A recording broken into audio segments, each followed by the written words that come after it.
бозиҳои даври сеюми чемпионати ассотсиатсияи футболи осиёи марказӣ миёни бозигарони то 20 сола ки дар шаҳрҳои душанбе ва турсунзодаи кишварамон ҷараён дорад баргузор гардиданд.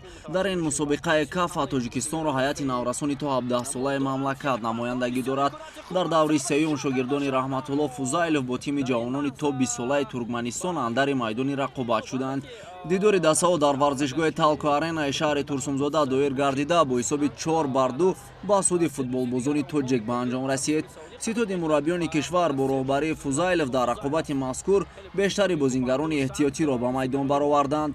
аз оғози дидор футболбозони мо зуд ба ҳамла гузашта дар назди дарвозаи рақибон ҳолатҳои хатарнокро ба миён меоварданд.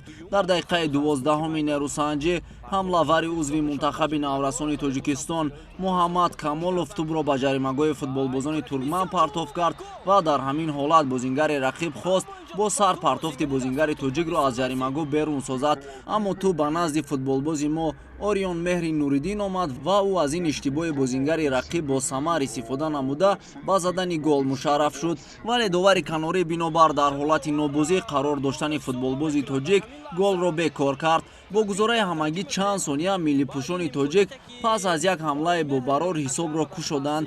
муаллифи гол Ориён Меҳри Нуриддин гардид. дар дақиқаи 14-ум бозингари рақиб футболбози тоҷик Билол Бобоевро дар дохили ҷаримагоҳ аз пой даровар ва довар бидуни дудилагӣ ба дарвозаи онҳо пеналти таъин кард. мутаассифона аз ин ҳолати бисёр мусоид Шаҳбон Наимов натавонист истифода кунад. зарбаи Наимовро дарвозабони рақиб баргардонд ва дарвозаашро аз голи дуюм эмин нигоҳ дошт. дар дақиқаи 17-ум пас аз ҳамлаи бозингарони Туркманистон футболбозони хати ҳимояи мо ба як иштибоҳи дағал роҳ доданд ки ин бар он боис гардид то рақиб голи ҷавобиро занад.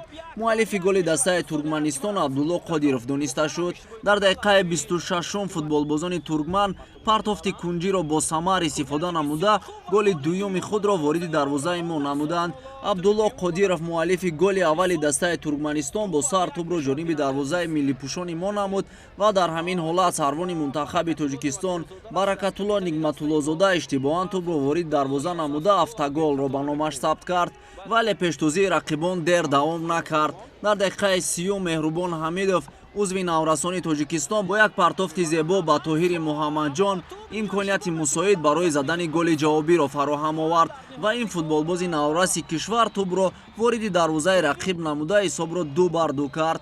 дар дақиқаи 35-ум Тоҳири Муҳаммаҷон берун аз ҷаримагоҳ бо зарбаи қавии худ як голи зеборо ба самар расонида ҳисобро 3-2 кард ва ҳамзамон ба номаш дублро сабт кард. қисми аввали дидор бо ҳамин ҳисоби 3-2 хотима ёфт. қисми дуюми рақобат низ бо ҳамлаҳои тарафайн сурат гирифт.